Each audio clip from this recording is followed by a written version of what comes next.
on the Facebook. Yes, Kap. Yeah. Go. Few seconds. Yeah. I cannot see the updates.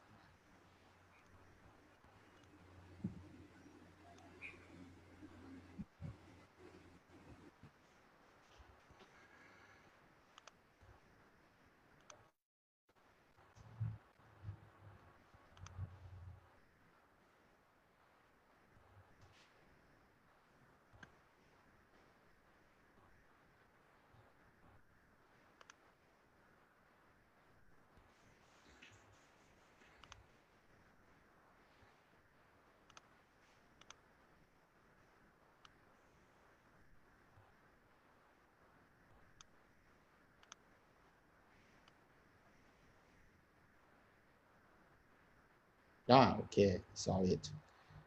Yeah. I'll do the watch party.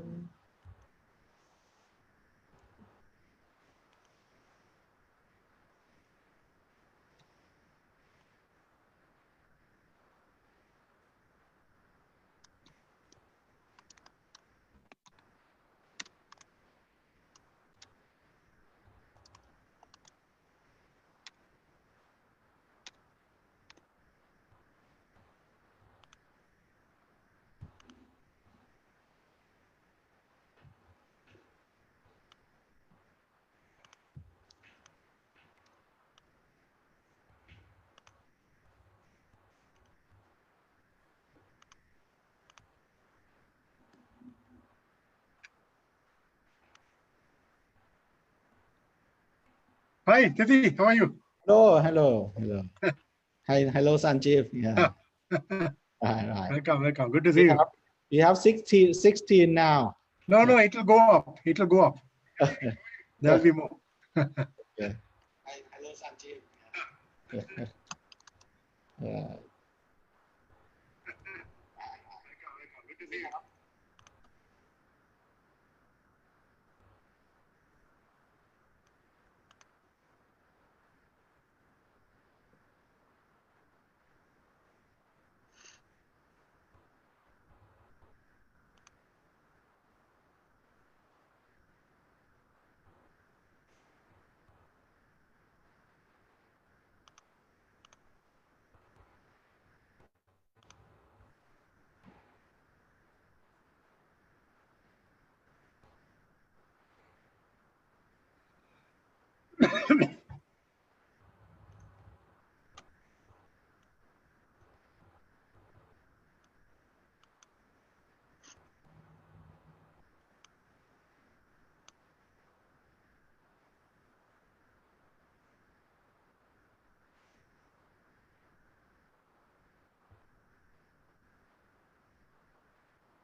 So 2 p.m. Yeah, I'll start now. Yeah.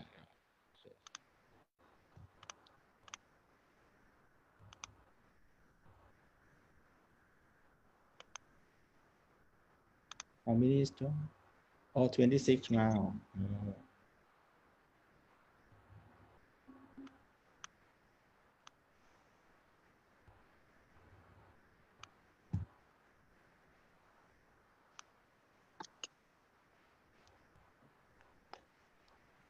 Hello, everyone. Good afternoon, and thank you all for joining, and welcome to our session of AIT Alumni Talk Series by GC Connect.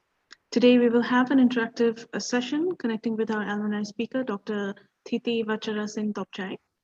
The topic of today is Smart City, a new professional platform for modern engineers.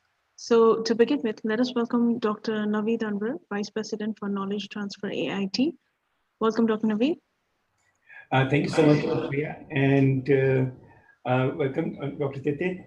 Let me just say that this is a great pleasure for me to join this particular talk because I have known, myself and Dr. Thiti, we have known each other for a very long time and have had the opportunity to work together also in the beginning. So there are two reasons that I'm really very interested in this talk today. One is, of course, that the speaker is very well known and also is working in this field for many years with his background in structural engineering, with computing and so on. And the second one is this topic is very interesting from every aspect because it involves so many disciplines that have to join together. In fact, when there are two things like climate change, when that came in, also everybody was saying that this is their as their field and also not their field because it's not really in a particular discipline. And same thing is with smart cities because smart cities is also so wide and so interdisciplinary that it is in every field and it is in none of the fields. So that's why I think this topic that it is a professional platform for modern engineers, but I think also beyond that, it is for policymakers, it is for the public affairs people, it is for the public itself, it is for finance. So the smart cities goes way beyond the infrastructure that engineers normally deal with. So that's why I think this topic is of so much interest to all of our participants. So I would like to welcome Dr. Thiti, and I would also just like to mention that now that we have had a very good success with connecting to our alumni, and when we set up the graduate club, we also at that time thought of many activities. And one of that activities was that we will invite our alumni to join our AIT regular programs to upgrade their knowledge or refresh what they have studied or see what new things are happening in their discipline or even in related disciplines. So before COVID, it was quite difficult for them to actually come physically and take these classes. But now because of the current state, and then we have the online platforms and we have the hybrid platform where all of the AIT classes are being held online with some people attending in class, some attending online. So we are thinking that this might be a very good time to invite alumni to actually join some of the classes that they want to. It may be in their particular field or another field. For example, this data analytics now is coming in every field. So maybe somebody would like to learn that or smart cities related topics or IoT applications. So for that reason, we are actually going to start offering the regular programs to our alumni with no fee for the course. There might be some nominal registration fee. So I think we will very soon make the announcement. So this is also, I think, part of this knowledge sharing that we are doing today. We can take it to the next level. So with that, I will once again like to welcome everyone who's joining. And thank you so much, Dr. Thiti and Sharia. Back to you. All right, thank you, Dr. Naveed. Okay, so yes, please. Yeah, Doctor. Okay, thank you, Dr. Naveed. Now, I'd like to invite Mr. Sanjeev Jai Singh, Director of Advancement and Alumni Affairs, AIT, to talk about recent initiatives and collaboration. Welcome, Mr. Sanjeev. Thank you. Thank you, Shreya. Dr. Thiti is all geared up to give his talk, so I'll be very short. Very basic, I would like to echo. First of all, Dr. Thiti is no stranger to AIT, and I've had the good fortune of working closely with him within the last year or so, with regard to some developments that we are also doing together with him and through his company team. And I would also like to welcome everyone who is here, and we have got a good group as well as on the Facebook Live. And I would like to say that I would like to echo what Dr. Naveed Anwar just mentioned, that thanks to him and then my office and also the support from your alumni chapter president headquarters, Ms. Faye, we have been working very hard to try to increase the connectivity and cooperation between AIT and our alumni. And one way we are doing this is, as what Dr. Naveed mentioned, through these offerings of regular programs. And actually this COVID-19 became a kind of blessing in disguise that we are able to now accelerate this and then offer this to our alumni at basically at no cost, as Dr. Naveed mentioned. And of course, very soon we'll be sending email out to all those alumni who would be interested to look into this further. So without further ado, I think let's all look forward to a very interesting presentation by Dr. Thiti and the question and answers that will follow. So welcome and thank you all for giving your time to hear and listen to Dr. Thiti. Thank you. Thank you. Thank you. Thank you, Mr. Sanjeev. Now I'd like to invite Dr. Thiti Vacharasintopchai. Dr. Thiti is the Senior Vice President for Technology, Innovation and Knowledge Management at Team Consulting Engineering and Management PLC, one of the largest integrated engineering consulting firms in Thailand. He received his doctoral engineering degree in structural engineering from AIT in 2007. He has more than 22 years of experience in construction, 12 years in technology management, 10 years in real estate, and 3 years in healthcare. He also holds the Certified Information Systems Auditor credential from ISACA, a world-renowned professional association focused on IT governance, and the Digital Transformation Expert credential from Office of the National Broadcasting and Telecommunications of Thailand. So now let us welcome Dr. Thiti. Thank you. Thank you. Thank you, everyone. Before this, before we proceed too long, let me start. Because we are a public company and I'm not authorized to speak on behalf of the company. So this is a standard disclaimer that all views are just my own opinions. Okay, right.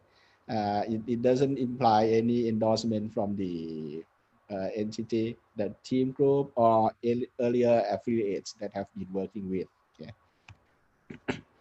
Okay. Something about me. The hosts have already introduced me, but I must say my life begins at AIT. You know, when I finished my bachelor's from Chula, that one was right after the Tom Yam Kung crisis, so I had no choice but to go to master degree. And luckily during the job fair, so I went to some big firms. They said no civil engineering, just then I go to another booth which is by AIT, so they are giving like the application letter, so I went on right away and then took the TOEFL score. I took the earliest TOEFL just to get the scores, and luckily I passed. So I got a chance to go to the structural engineering in 1998. And that was the beginning. I was interested in computers before, but my parents want me to be a contractor. So I studied civil engineering like with the intention that, hey, I really like the IT stuff. Yeah. And at AIT, I met Professor Wasak and all the experts, the Professor Ben Leung, Professor Ben Leung, and then my other advisors like Dr. Barry, who got his doctoral from Carnegie Mellon, which is like one of the best IT school in the world, right? So my my career or my education has been changing gradually a little bit. So it starts from the financial element analysis and then goes into, during that time, my master thesis was about the cluster computing, which is the parent of grid computing and cloud computing right now, right?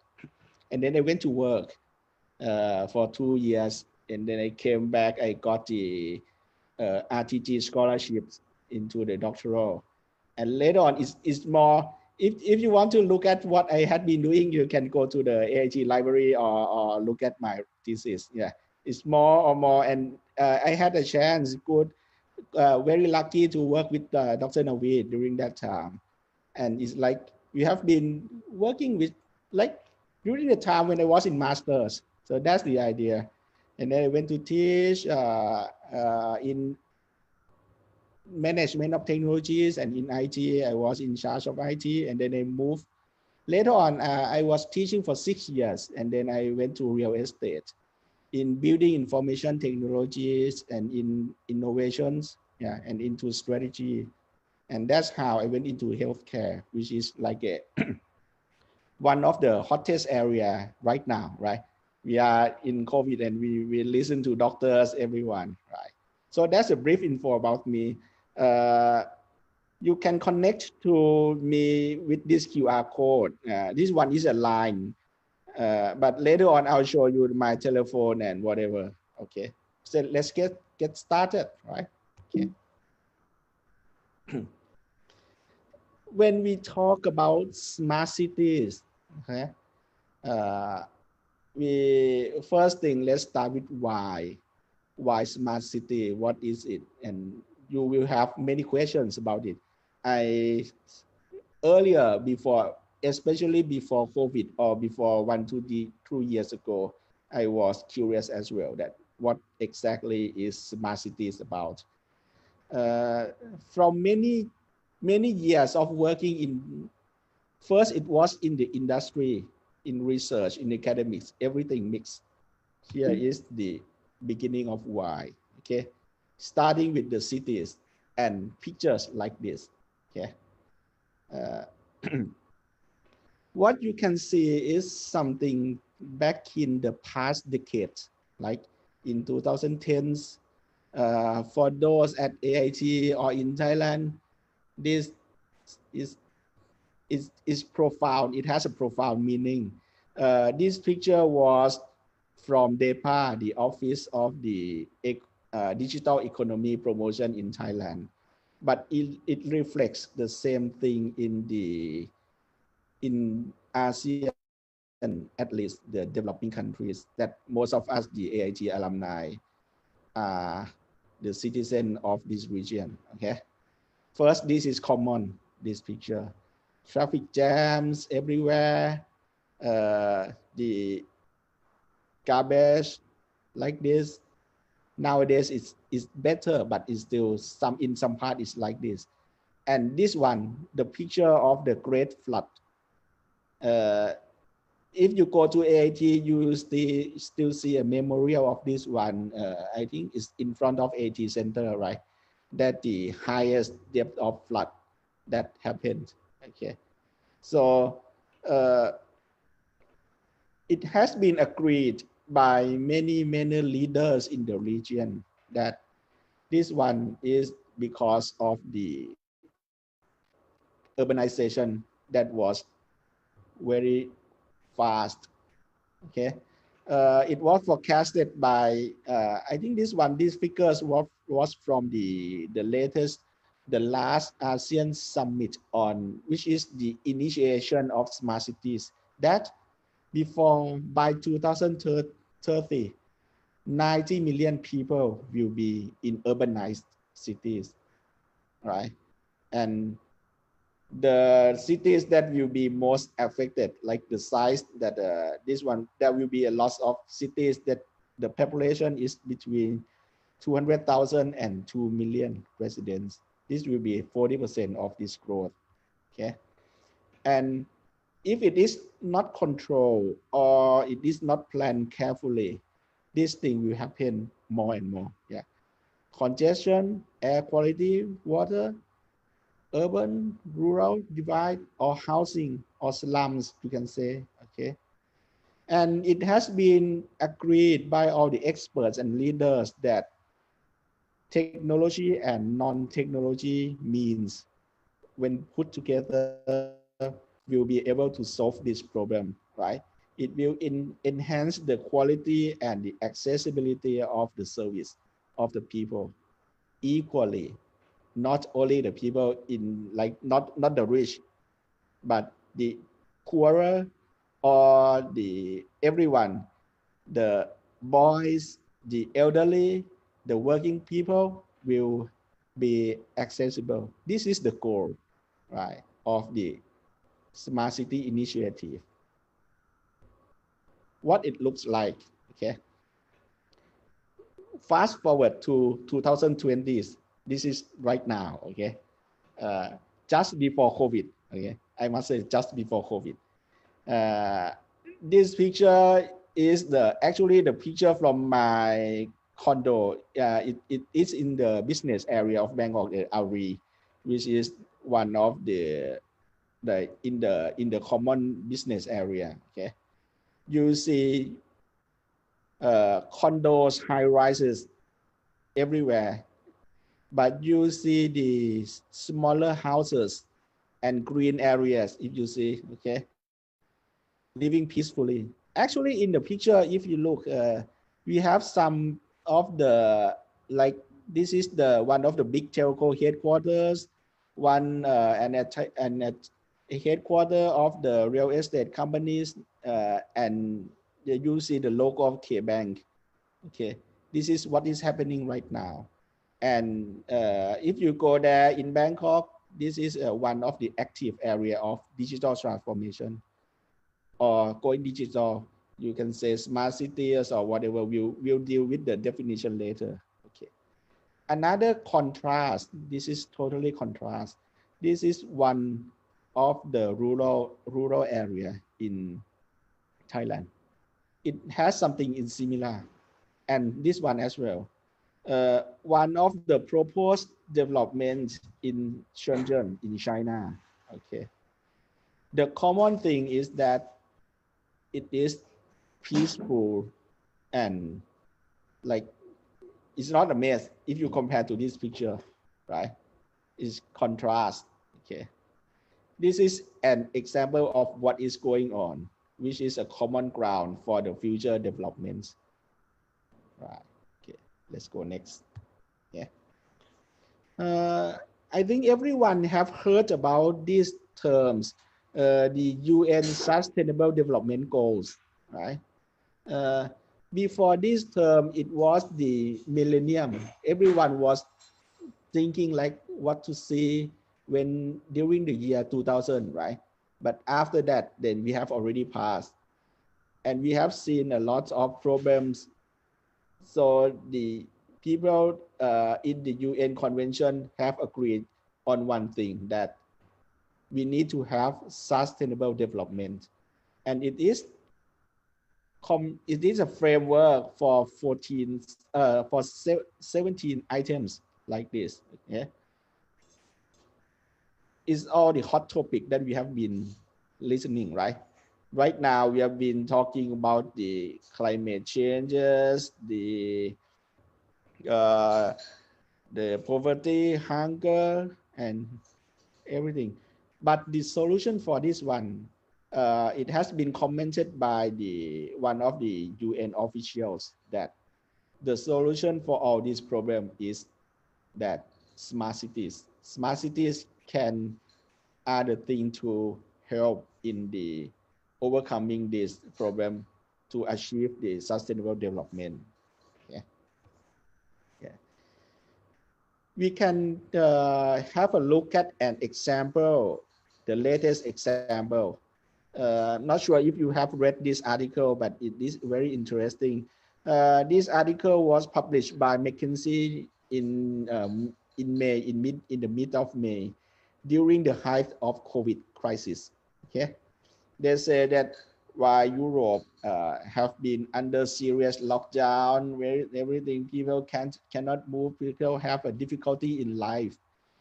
In Asia, it is relatively all right.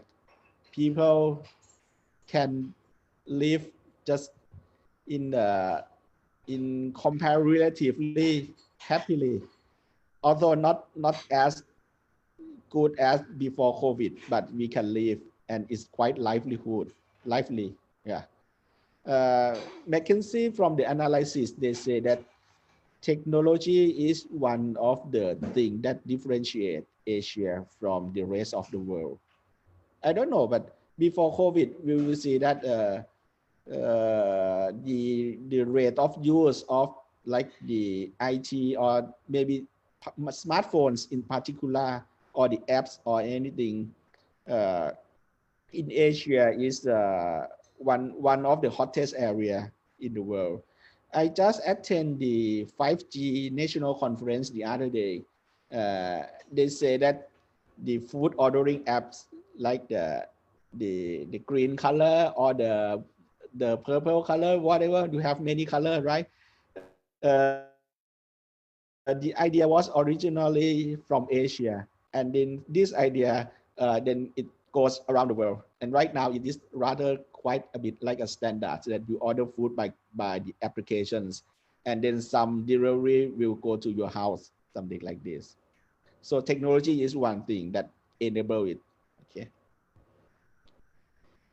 How can we achieve the smart cities? This one was from the ASEAN meetings in 2018. Yeah, there was a big summit, and this is the one of the origination of the smart cities in ASEAN. Okay, the leaders in our region have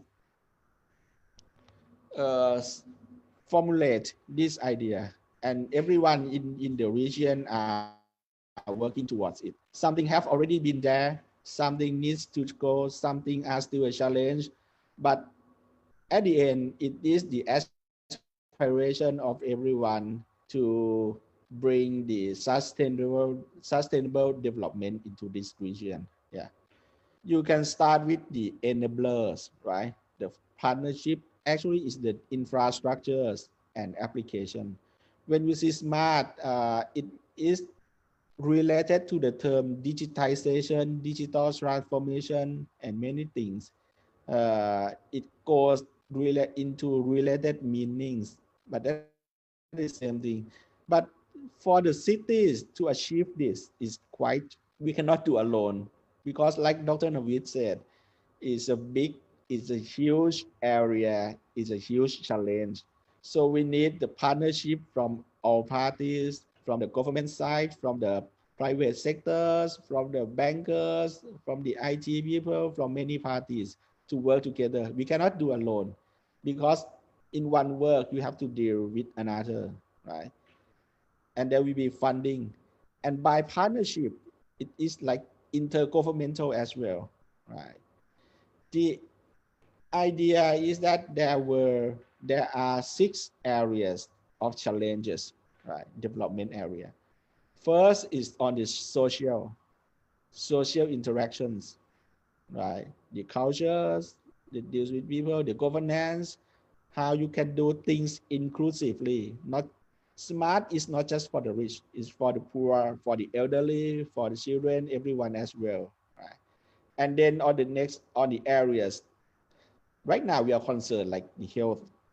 So one thing is like from the basic needs of human, right? You start with health first.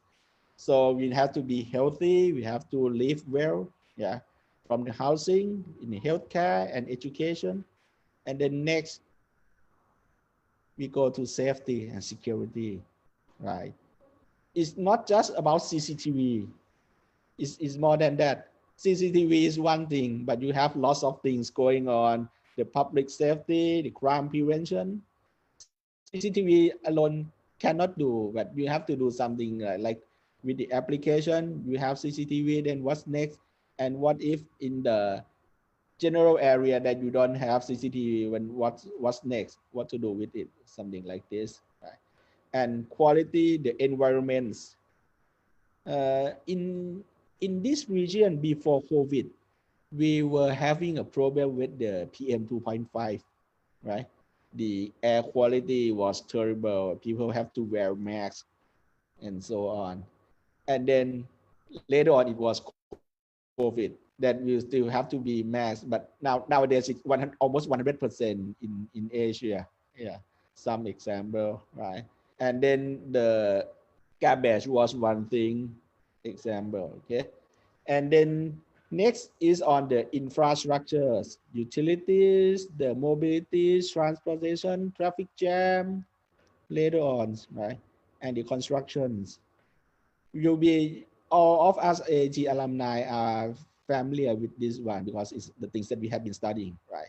And the industry and innovation that we maybe it's one of the most advanced in the economy, like you see the app, the e-commerce, and many things, or the advancement of IT. This can be one enabler, but it's not all. Okay, and how to integrate it? It has to be dynamically adaptive and then put into a master plan that cover everything. And the goal simple here: quality of life, sustainable environment, and economy competitive. You cannot just throw things into it and say it's smart. Okay. I would say smart cities are not only about IT, not about apps, not about e-commerce, like you order things. This is one thing, not about industrial robotics or service. Right now we have the robots, welcome robots, right? And then people are talking about the service robot moving everywhere, like it looks cool.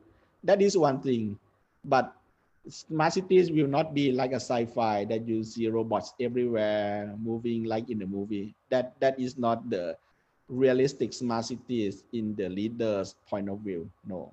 Okay. But is this what we have been living in, but make it better using technologies? Okay.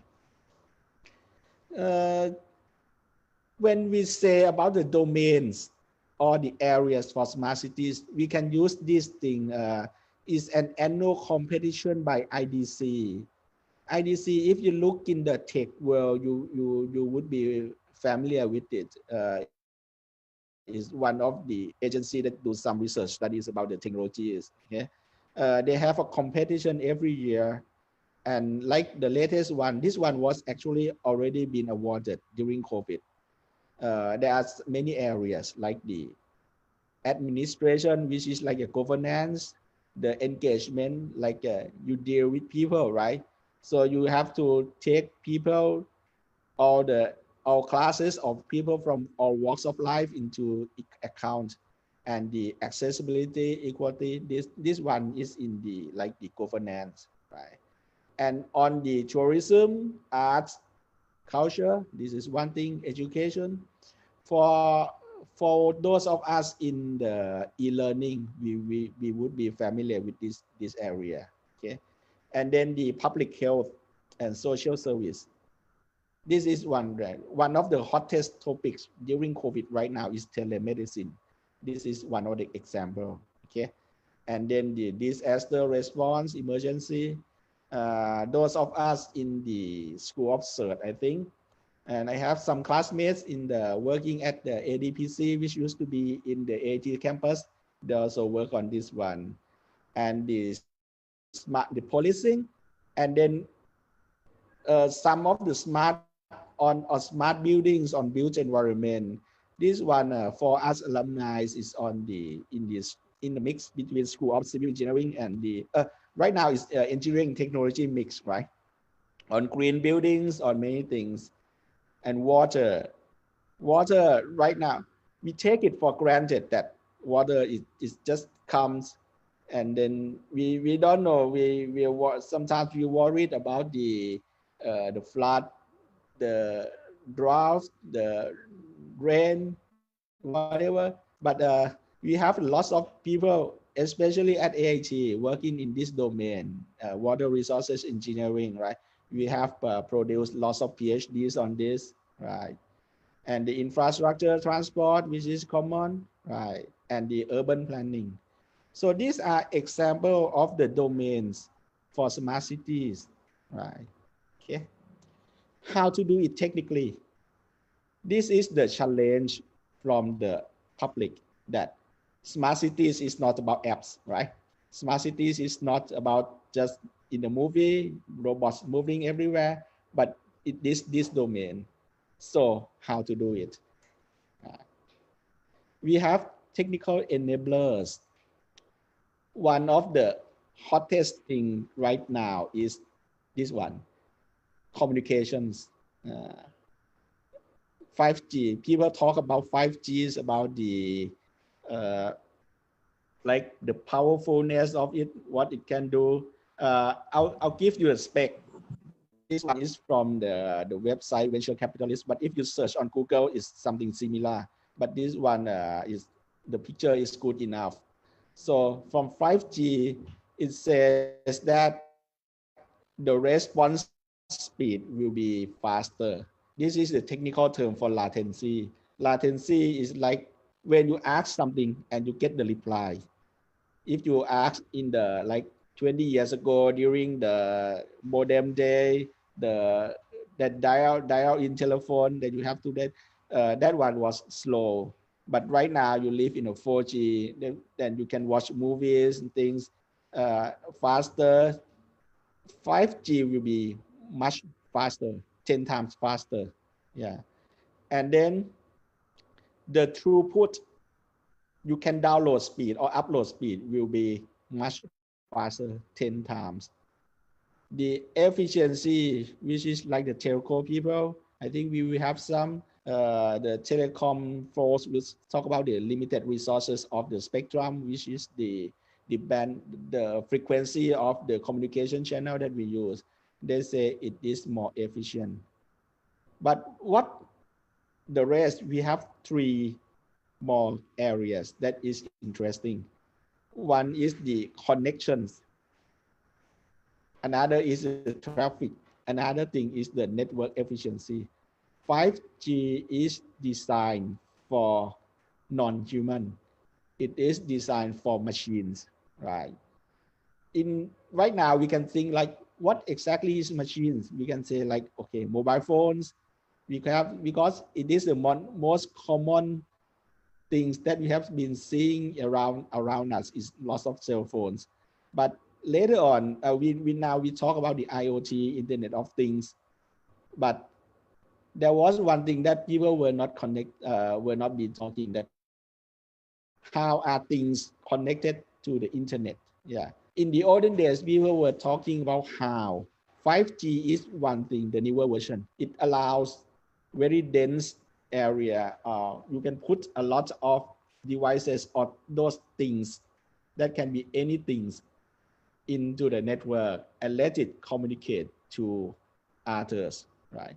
This is a benefit of 5G. Okay. But this is a big but, right?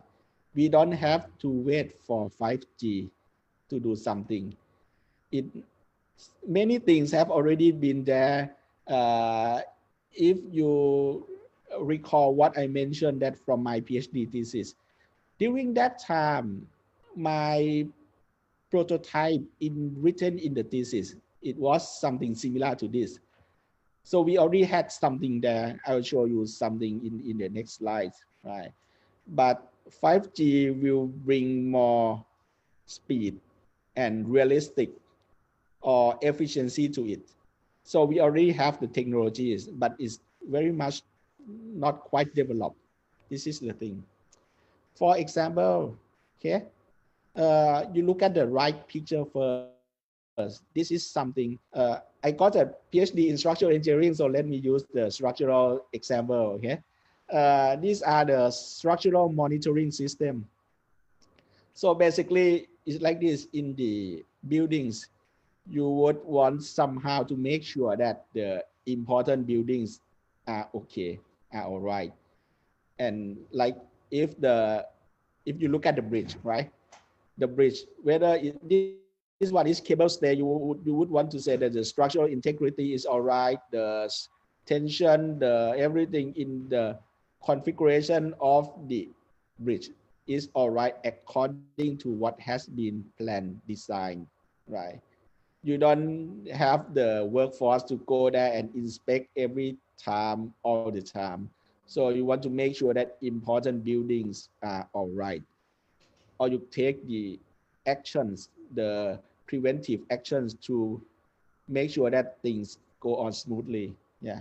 Or the underground tunneling, you see some picture of the tunnel, something similar. Those areas that you cannot see easily. Yeah. You need somehow to do it. This has been one of the most active topics in structural engineering in the past. It is active right now, but maybe the word smart or things that are not technical like IT related hotter in the news. But I say these things are already there, and this is like the remote pipeline, right? In the desert, something like this. You have technologies, okay? Or even this one. This one is closer to us. This was a smarter probe I took on the trip to Shenzhen. You see this probe. This is more common. You have the weather station, the traffic center, the CCTV is already there. Okay. My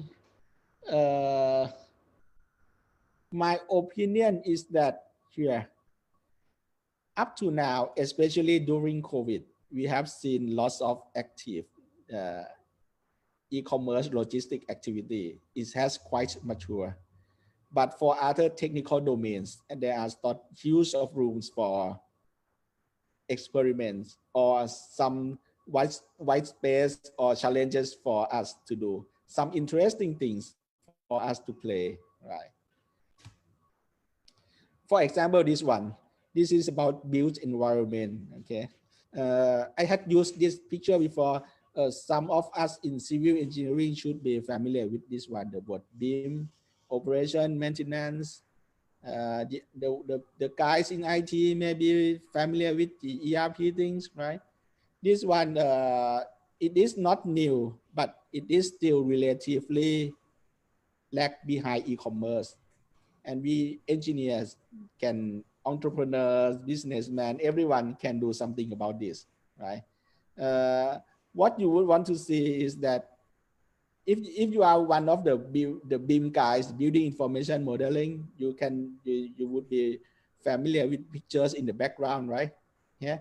You use the modern 3D software to design the buildings or to do the integration of all the designs so that there is no clash, and then you fabricated it, and then you go to the construction supervision, and then the operate it, and then until the renovation times. Yeah, the question is how, right? There are rooms for us. The ERP are quite mature. You can use the ERP from the business world, right? That okay, you want to order parts for maintenance. You want to order a light bulb. Something is already there. But the thing is this one, the technical part, how to use data from BIM and run the smart cities. This one is like an operating system, right? If you compare to computer, you buy computers alone without the operating system, whether it's Windows, Linux, or Mac OS, whatever.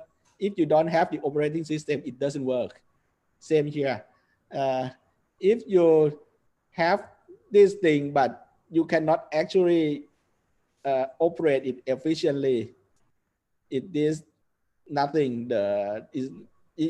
Basically, the smart cities is not that smart, and there are rooms for improvement in this one.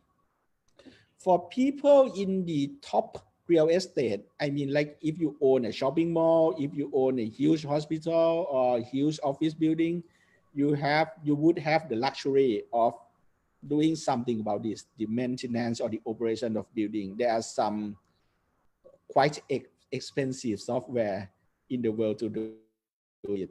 But for general people, general public that live in the mid-range, there's still some rooms for improvement. There are the needs for some of the development in this one. This is example. And my challenge is how, okay? This thing. We can go back to school, come back to school. Most of us, especially at AIT, would be familiar with some kind of this one. If you are in the school of engineering, like in the civil engineering, you would be familiar with this one, right? The upper right-hand side is the stiffness matrix in the finite element methods, right? What I learned during my first semester in master degree was tensors. Long before tensors become popular in the AI, right? You can look during that time. It's all mathematics, right? You would be wonders why only one line of equations can be expanded into pages of numbers and variables, the tensors. It's the same tensors that are being used in the AI terms, but people use it for like the data mining, data science, but it's the same tensors, right? For the IT people, we have good professors in AI at AIT. Yeah, I learned a lot about AI. You would be familiar with this one, the knowledge graph, the reasoner, computational logics, whatever, right? But if you put everything together, right? How exactly does the operating system of the city or smart city works? The inside, it all deals with as the engineering professional, right? I wrote something maybe in the past or some of my PhD thesis. You can, if you are interested, you can read more at this URL. It's a link to Google Scholar. Okay, let's go next. Okay. Now that one was about the brain. Next, we are moving to the reality. In some IT people, they call it the cyber physical interactions, but I would call it simply as the from labs to field. How do you put it into reality? These are something that are coming close to us, and the world was like, I think the market was very excited when they heard these two guys. Okay, one on the left side it is Apple, on the right side it is Android. Okay, what was exciting is that Apple have put the sensors. LiDAR is a laser scan sensors for the mass, right? They put LiDAR into every iPad Pro introduced, but some rumors say this is just one batch, the iPad Pro. So if you buy iPad right now, you get LiDAR sensors. Many people say what is the use? Because there is no apps, right? Same thing. People are challenging the engineering people that how can you make use of this ubiquitous hardware? You have the sensors there. The programmer know how to program it, but they don't know how to put it into real practice. When you have sensors, then you need to have how to make use of it, right? It deals with engineer, right? For the Android side, they have something in similar, right? You have the bridge between the cyber world and the physical world. One thing, this is the sensor, and this is in additional to the things that we have already seen, right? The temperature sensors, so many sensors, the water sensors, the humidity sensors that the ubiquitous, right? Okay. Next is this one you may be familiar. People in the construction, you have this thing, putting the information in the computer and relate it to the real world. There are one part. This is the virtual reality, which is you have the information in the computer, right? You want to feel it as if you are in it. So you will call it virtual reality. This is the site inspection from BIM model, building information modeling model. This one was a work at team group. Okay, you design the buildings. You can make some inspection before it's actually built, and the reverse, the augmented reality. This one, like you have a GIS coupling with augmented reality. You can go to the road and then get some information about it, or the design, the site inspection, this one, right? Actually, augmented reality have already been there. It's quite popular in games, but in the real engineering application, there are still challenges because in the market is still the proof of concept prototype and is still relatively expensive. So how to make it more affordable? Okay. This is a bit more advanced. You will see this in the advertisement, the augmented reality. You take the drawings, the design from computers, and then you see what it actually looks like. In consumer markets, this is like when you go shopping for furniture, you can just try whether the furniture would fit. Some people use it for site inspection, but again, it's just a test or commercial advertisement. It's not practical yet. So the challenge for us is how to make it practical. Yeah, this thing too, you can see in research in the labs in many places, but how to make it practical, right? In this picture, we will see two contrasts. I come from real estate, so this precast technology is the European technology is common in the real estate. Actually, there are big ones near AIT campus, right? This technology is what that has been mass building the houses in Thailand and in this region. Yeah, this is another contrast to 3D printing. You use robot in this one. The challenge or the idea from people in the field, in the industry is how are these two related? Which one is more efficient? How can we use the technologies to really help us in the life and sustainably? Yeah. Yeah. So all questions comes to this one, financial, right? When you go to investors, go to the businessmen, you can say, hey, you can show me all the gadgets, the technologies, but it is expensive.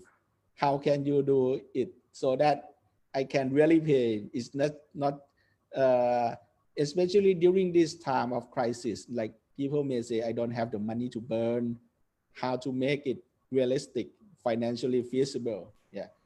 In the financial world, people talk about the return on investment, return on equity, return on asset, the IRR. If you talk to the government, they'll talk about the cost benefit ratio, right? But same thing, how to make it more financially feasible. Yeah. One thing is there has in recent days, when we talk about the sustainability, we have two important words and plus one, how to use it, right? You may be familiar with this one in the news, especially ESG, environmental, social, and governance, and the socially responsible investment, the SRI, right? And people who invest in this, we call it purposeful investment.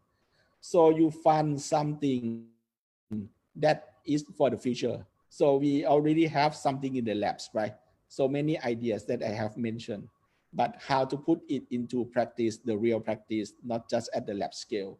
Which one is like, it is all right, which one should be modified, which one we should have input from this one and come and work together. Yeah, this is one thing that will help in the making an impact. It's called the purposeful investment. Okay. We can have a look at the demands from the public. Okay, right now, this is from the latest LinkedIn post on 23rd, related to this year is COVID, maybe it's COVID alone. Okay, but from COVID, people have been talking about sustainably. What is the reason why we are so suffering with COVID? What is next? Okay, in order to fix COVID, we can read at the comments by the French president. He posted this on the LinkedIn on the August 23rd. Okay, within 131 days that we have been before half year left before the end of the year, and all the time during this time that we have been fighting with COVID, Okay, we have consumed the resource that the planet can generate in 1 year. Okay, so we have exceed our usage have exceed what the world have been producing. So it means that if you talk in calculus, this one is on the degradations. We are not going in the sustainable mode. And we know that we have to do something to fix it. Yeah, right. The green financing world, they are having an annual conference in early September, which is about this. You can look at the the keywords or the hashtag, right? Green transition, climate, the transition, the investment. People are talking about how to transition into sustainable. This is the theme for today. And you know, during the lockdown, who has been affected most? The airlines, right? You see in Thailand, Thai Airways have gone bankrupt, and many airlines in the world have gone into similar tracks. Okay, because people cannot travel because of COVID. And the reason for COVID, some people are saying that because we have been not fair to the world, and partly because of the climate effect or unsustainability. People are also talking like the green field. How do we travel such that we don't take too much from the world? Okay, this is one thing. Okay, so you can people in the public, you may ask, so who are involved? Whose problem is this one? The answer is everyone's problem, right? If you go back to the technical world says that, okay, I can do it, but I don't know who. People are not investing in me. But right now, for the financial world, they say it's not feasible, it's not economical, and everyone have to be involved. So there must be a equilibrium between these 2-3 guys, right? Because of what? We buy products and service, right? Everyone buys product and service. And if we are in the free market, this create the demands that people who wants to supply or want to sell or provide some service, they have to take into account that this is what the customers want. Okay. From the investment side, okay, the government and the corporate, when they want to get money to do something, they borrow from people. In the finance world, they call this bond, but basically it's the borrowing of money from people. And usually the people who give money, who loan money to lend money to someone, they are in a better position to demand. So government or corporates borrow money. The people who lend money can ask for something. Same here. Same as the insurance company. You know, our mutual funds, the insurance or the pension fund, the retirement funds, you get the benefit from your money because they invest, right, in the capital market. So basically they invest in companies, they lend money to the bonds, whatever, in return for the benefit of the funds. So it's everyone's problem who can do something about this to make the sustainable developments and technologies more practical. Okay. These are examples, some examples. Okay. If you look at the news, especially the business news right now, from the borrowing money side of the bonds market, people are talking about the ESG or the socially responsible investment. There are like 2-3 flavors. One is the green. Green mean is like on the sustainable, but dealing with the climate change side, that to keep it the ecosystem green. So in these flavors, they have some rules and regulations such that you have to be bound to this regulation. Otherwise, you cannot lend the money. And then some governments are giving incentive for this kind. Same as the social bond, the social responsible one, and the sustainability bond, same thing. For the equity side, which is maybe equity is in simple terms, investing in the stocks or putting your money into companies. There are also similar things. This is the latest news this morning that in Japan for post-COVID, people are interested in the ESG related bonds. It's one of the biggest launch of bonds in 20 years. Okay. These two pictures are one of the last. It's interesting. I take these pictures because this is in layman term, you know, this picture was shared on Facebook 2000 something times. Yeah, is a picture in the taxi. Yeah, simple things about COVID. If you don't wear mask or you don't sanitize yourself, you die, I die, everybody dies. So it's not your problem, it's not my problem, it's everyone's problem. Okay. For this thing is more serious.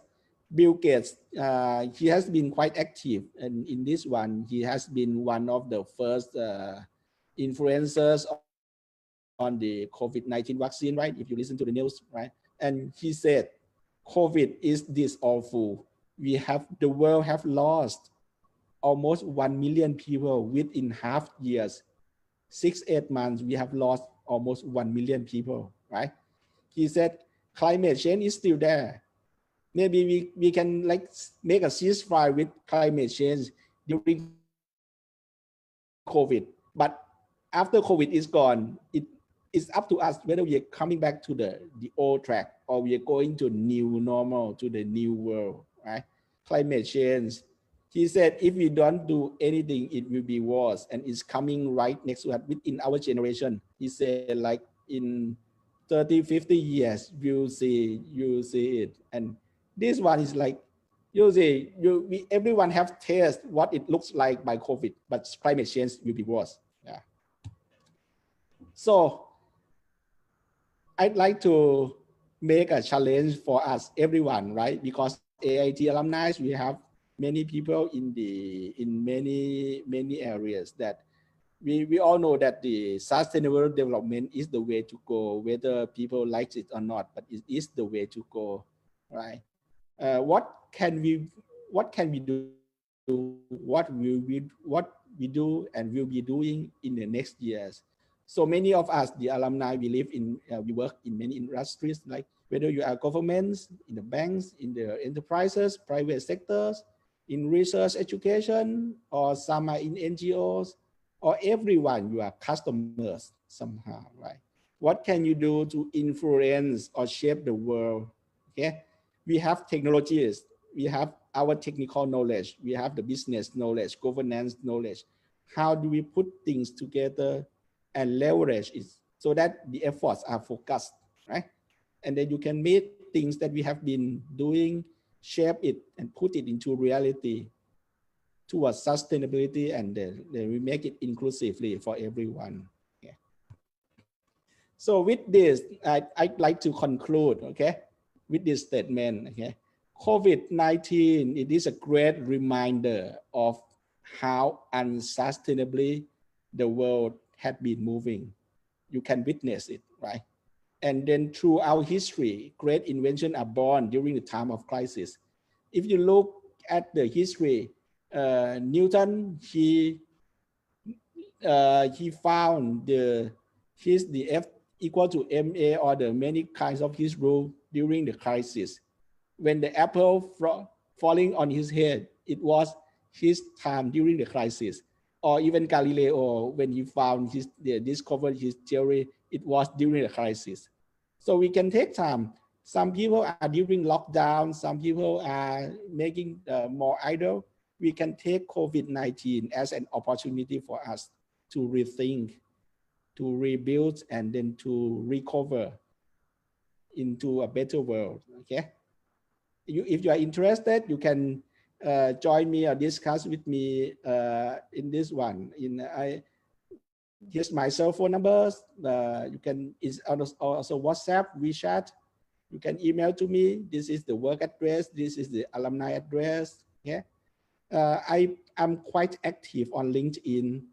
And for people who use Line, I'm also have this Line, so you can chat with me. Okay. So with this, thank you. Thank you.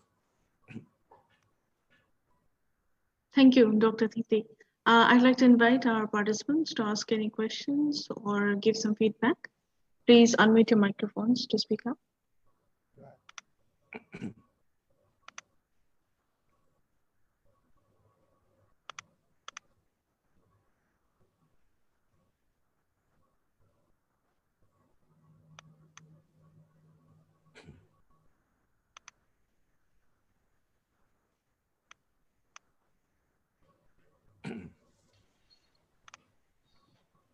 Any questions or feedback from the audiences? I have one question. Yes. Millie from HSD. Former it was HSD, now it's SCRD, I think, third. It's not a question, it's to think about that also in the smart cities. That is, whether we think about the all people, all normal people, not normal people, all ages people, all ages and everyone. So it's a very short 1 hour's presentation, so couldn't include a lot of things maybe, but those should be included within this. And the other one, that we lose a lot of green areas due to construction, natures. Can we compensate those on rooftop or some levels or somehow? These two I request you to include or incorporate. Thank you. Right. This is one thing interesting about the deforestation and reforestation, right? And this is how I would call for us experts, because I know it's something dealing with the school of CERT, right? Environmental resources, right? A bit controversy. People, the architects, say the same thing. Hey, we remove this, and then we grow this. But the question is how to do it sustainably, not just for checking, right? And this one is right, and then is a mixed effort, joint efforts between government and the people in the developer, implementation, right, and the customers as well. If you use a public, that's one thing, but in some economy, like you are the customers. For example, they build a housing project, right, and you do something with this one, so customer can choose. And but in the reality, there is one thing about the cost as well. But I believe that if every parties go together and make it happen, they genuinely wants to make it happen, we can do something. Because right now, if you look at the world economies, it is full of the subsidies, right? Even the gasoline, everything is tax, is subsidies. So if everyone join together, all the leaders join together and rebalance the world somehow, it should make things more feasible, I think. But it's not the work of someone alone. But one thing is that there is a saying that there is nothing that an engineer cannot do.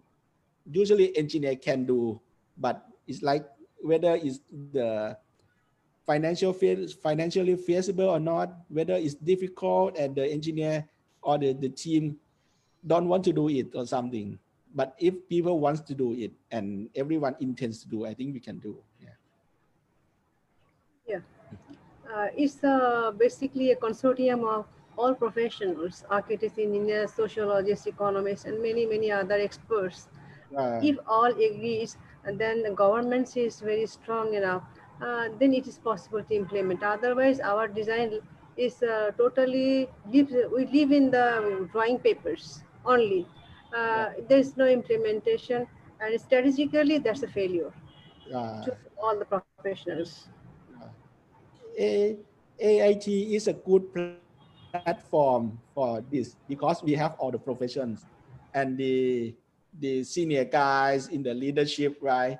And we have another extreme is the junior guys who's working in the field, and we have all the fields of studies that are expert on this one. I used to talk to the alumni guys that the goal or the field of studies of AT, the intention when AIT was born was for the development, right? We basically were born during the Cold War or something, right?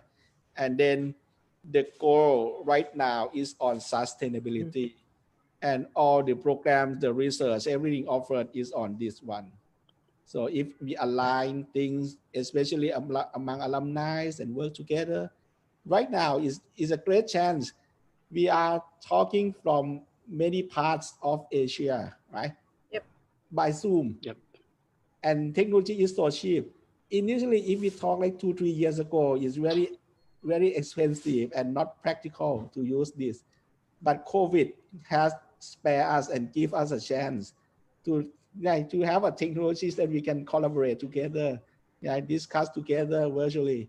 So this is a good start. Then people say, like I said, is and despite is the bad things, it is a good start to rethink and then do it in the redevelopment. Yeah. Yeah. Thank you. Right. We have one more questions. When do you think the smart city condition can be achieved fully? Is it next 5 years or 20 years? I think it's a journey. We have already been seeing something, but it immature. We can say that, okay, if you look in the distant way, right, 10 years from now, it should be bigger. It should be better. Like 10 years past, we saw the flood, but right now it gets better. But it's not an abrupt change. It will be a gradual change, right? But something will go fast. Like I was talking about how we live, right? Right now, we basically order food by apps or whatever. Is so fast, the adoption. Or right now, especially like Zoom meeting. 2 years ago or even last year, nobody knows about it. I learned about this when Faye, right, Miss President, AIC alumni president, invited me for a meeting by Zoom. I was surprised, hey, what is Zoom is? But right now, I use Zoom many hours a day for meetings, for the conferences. It's like one part of life. Yeah. So I think maybe within 5 years, we can see the momentum. And the lenders, as I said, or the public are quite concerned about this one. Like I said, the COVID is one reminder that, hey, this is, the world have given us a big warning. Mother Nature have given us a big warning that, hey, this is warning number one. You already lost almost 1 million within 8 months. Yeah, right. Thank you. Any more questions from the audience?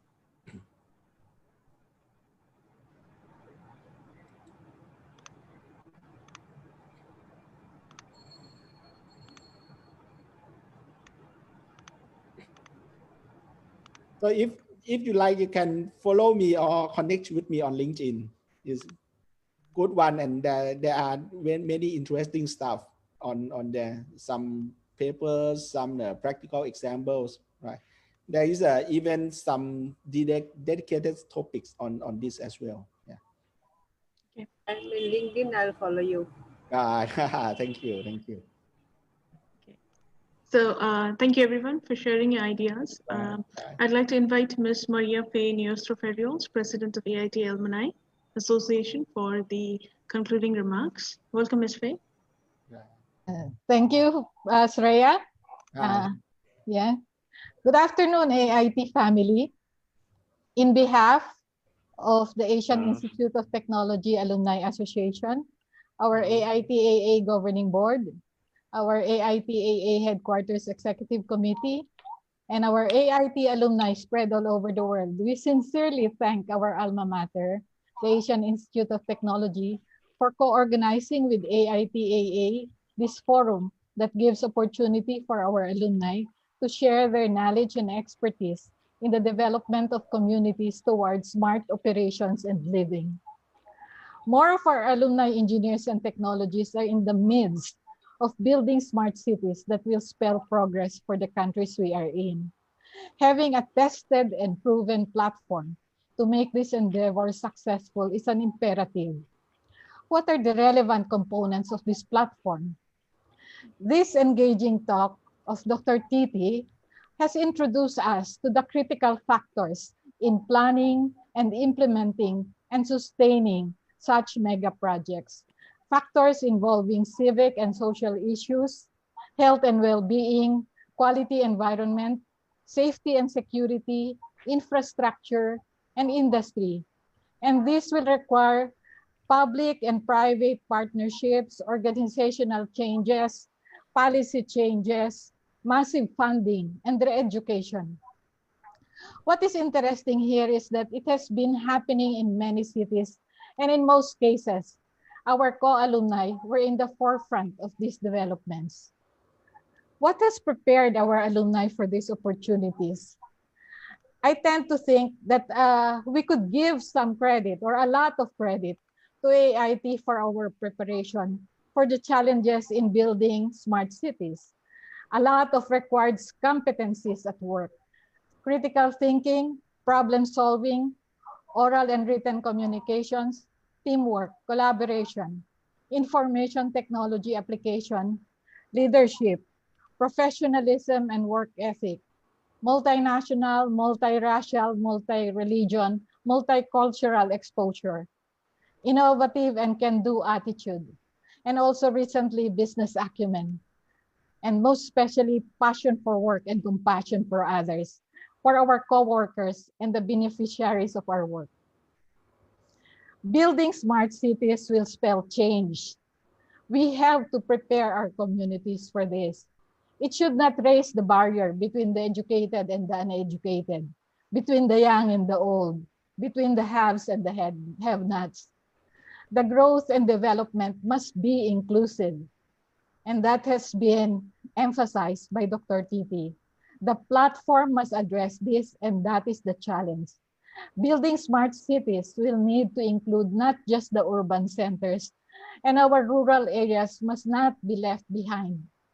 The smart city platform must address the nationwide and worldwide spread of its usefulness. These are some of our challenges and opportunities. May I therefore invite our AIT alumni to contribute their knowledge and talent in these trying times. Let not this pandemic hinder us in sharing our resources to continue innovating for our communities and our cities and our rural areas.